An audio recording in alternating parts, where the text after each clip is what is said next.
Chapter 3, The Four Agreements. Whatever people do, feel, think, or say, don't take it personally. If they tell you how wonderful you are, they are not saying that because of you. You know you are wonderful. It is not necessary to believe other people who tell you that you are wonderful. Don't take anything personally.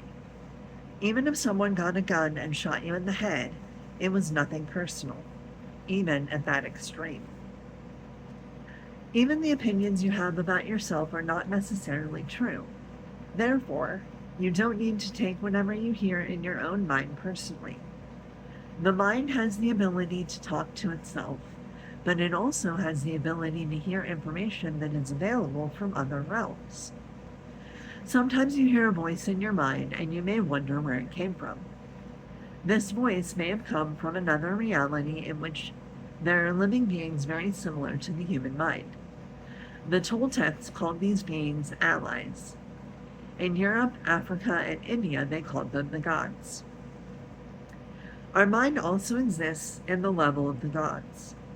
Our mind also lives in that reality and can perceive that reality. The mind sees with the eyes and perceives this waking reality.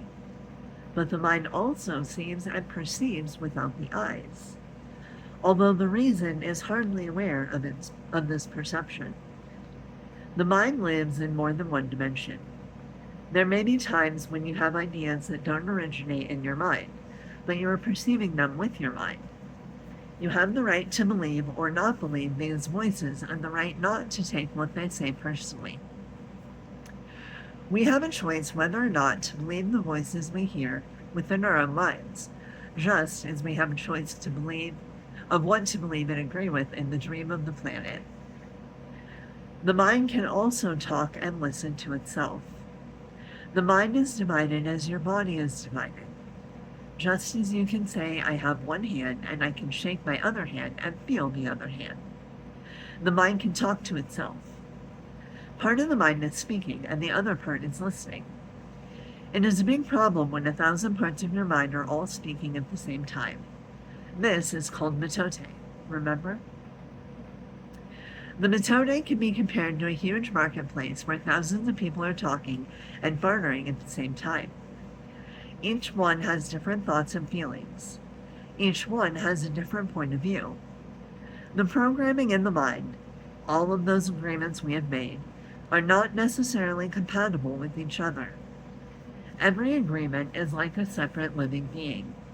It has its own personality and its own voice.